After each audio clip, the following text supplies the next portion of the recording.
എത്തും. അങ്ങനത്തെ ഒരു സെറ്റപ്പിലാണ് ഞാൻ നിൽക്കുന്നത്.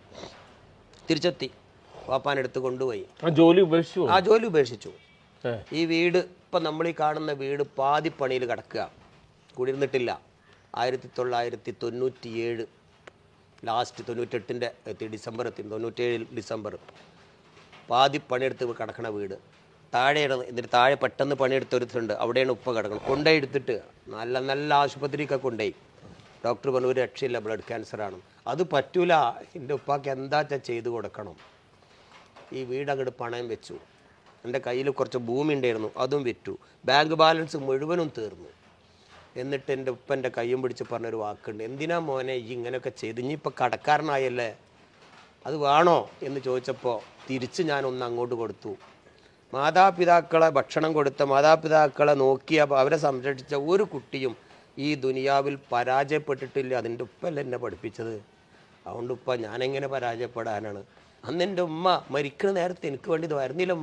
ഉപ്പ എൻ്റെ കുട്ടി വിജയിക്കും, ആയിരക്കണക്കിന് ആളുകൾക്ക് അത്താണിയാവുന്നു, എൻ്റെ ഉമ്മ വരുന്നില്ലേ? എന്നിട്ട് അങ്ങനെയാണ് നിങ്ങൾ പറയുന്നത്. കാരണം ഉപ്പയായിട്ട് കരഞ്ഞു. ഇല്ലടാ, സത്യമാണത്, എൻ്റെ കുട്ടി രക്ഷപ്പെടും. അന്ന് രാത്രി എൻ്റെ വാപ്പയും മരിച്ചു. കടക്കാരനായ ലോണെടുത്ത കടം വെച്ച ഈ വീട്ടിൽ ഞാനും ഭാര്യയും മുഖത്തോട് മുഖം നോക്കി ഒരു വയസ്സുകാരെ കുട്ടി ഇങ്ങനെ ഇരിക്കുക, എന്തു ചെയ്യുമെന്നറിയാതെ. ഓളെന്തോ പറഞ്ഞപ്പോൾ ഞാൻ പറഞ്ഞു, ഇല്ല, എൻ്റെ വാപ്പ പറഞ്ഞത് ഓർക്കുന്നുണ്ടല്ലോ, ഉമ്മാനും വാപ്പാനും നോക്കിയ ഒരു കുട്ടിയും ഈ ദുനിയാവിൽ പരാജയപ്പെട്ടിട്ടില്ല, നമ്മൾ വിജയിക്കൊടി. ആ ഉറച്ച വിശ്വാസത്തോടെ ഇരുന്നിട്ട് 1998 കോട്ടക്കൽ അങ്ങാടിയിലെ അപ്സര ഹോട്ടലിൻ്റെ സൈഡിൽ ഒരു 1000 ഉറുപ്യ വാടക കൊടുത്ത് ഒരു ഷട്ടർ മുറിയുണ്ട് പൊന്തിച്ച്, കയ്യിലെ പഴയ സാധനങ്ങൾ, ഇലക്ട്രോണിക് സാധനങ്ങൾ കൊണ്ടു വെച്ചിട്ട് എഴുതി കൊടുത്തു, അവിടെ ഇതെല്ലാം വാടകക്ക് കിട്ടും, വേറെ ഒന്നുമില്ല, ഗൾഫിലേക്ക് പോകാനും പറ്റണില്ല, കടമുണ്ട്, ജീവിക്കണം, പട്ടിണി മാറണം, അത്രേ ലക്ഷ്യമുള്ളൂ. ജോലിയും പോയി, വിസയും പോയി. വാടക കൊടുക്കുക, ക്യാമറ വാടക കൊടുക്കുക, മൊബൈൽ ഫോൺ വാടക കൊടുക്കുക, TV ടാപ്പ് റിക്കാർഡറൊക്കെ CD പ്ലെയർ വാടക കൊടുക്കുക. ഒരു കാറുണ്ടായിരുന്നു, ഒരു മാരുതി 800, ഒരു ബൈക്കും ഉണ്ടായിരുന്നു, അതും ഒരു ചിത്രം വെച്ച് വാടകയ്ക്ക് എഴുതി വെച്ചു. അങ്ങനെ ജീവിക്കണം.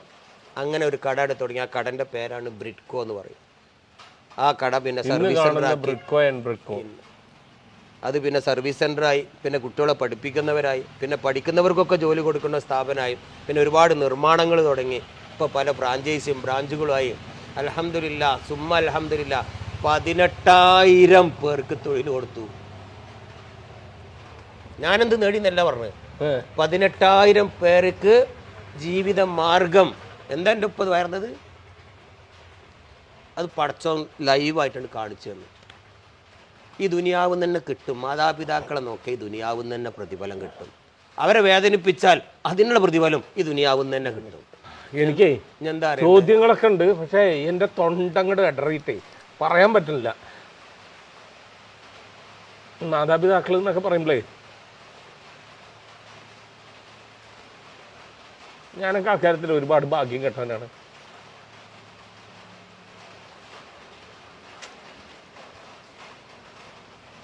അല്ല, ഇന്നത്തെ ഓരോ വാർത്തകൾ ഇങ്ങനെ കേൾക്കുമ്പോഴേ,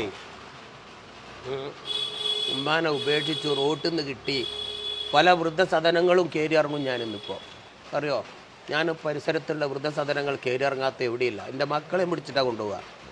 അത്താണി അവിടെ കണ്ണൂർ അവിടെ കൊണ്ടുപോയി 3 മക്കളായിട്ട്.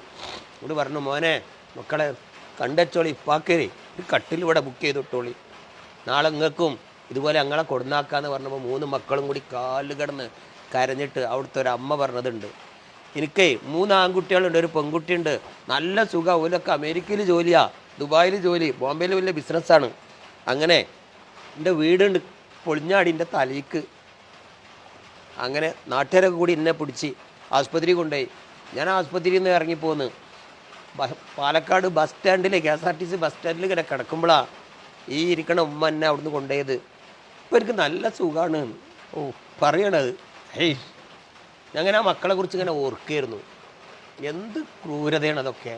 ഇങ്ങനെ എത്ര കുടുംബങ്ങൾ അവസാനേ വൃദ്ധസദനത്തിലേക്ക് കൊണ്ട് എത്തിക്കുന്ന മക്കൾ.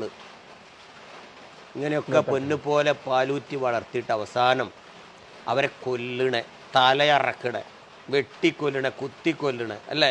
അതെ. ഇതൊക്കെയാണ് ഇന്നത്തെ പത്രവാർത്തകൾ നമ്മൾ വായിക്കുന്നത്. ഇതൊക്കെ വായിക്കുമ്പോഴൊക്കെ എനിക്കത് പൂർത്തിയാക്കാൻ കഴിയില്ല. അങ്ങനെ ഒരു വാർത്ത വായിച്ചാണ്ട് അവസാനിപ്പിക്കാൻ ഇന്ന് വരെ കഴിഞ്ഞിട്ടില്ല. ഓർക്കും ഞാൻ എൻ്റെ എല്ലാ ജീവിത കഥകളും ഒരു രണ്ടത്താണിക്കാരൻ്റെ ഓർമ്മക്കുറിപ്പുകൾ എന്ന ഈ പുസ്തകത്തിലുണ്ട്. അടുത്ത തലമുറക്ക് ഞാൻ മരണപ്പെട്ടാൽ ഈ പുസ്തകം മരിക്കരുത്. തീർച്ചയായും അത് കൊണ്ടുപോയിട്ട് കുട്ടികൾക്ക് വായിക്കാൻ കൊടുക്കി. എന്തായാലും ഹംസാക്ക, അപ്പൊ ചങ്ങമരെ വേറെ ഒന്നുമല്ല കേട്ടോ. ഹംസാക്ക തൊണ്ട ഇടറിക്കൊണ്ടാണ് ഹംസാക്കാന്റെ കഥ കേട്ടത്. പക്ഷേ ഹംസാക്കാന്റെ വിജയകഥ അത് നമുക്ക് ഓരോരുത്തർക്കും, പ്രത്യേകിച്ച് ഇന്നത്തെ തലമുറയിലുള്ള മാതാപിതാക്കൾക്കും മക്കൾക്കും അറിയേണ്ട കാര്യങ്ങൾ.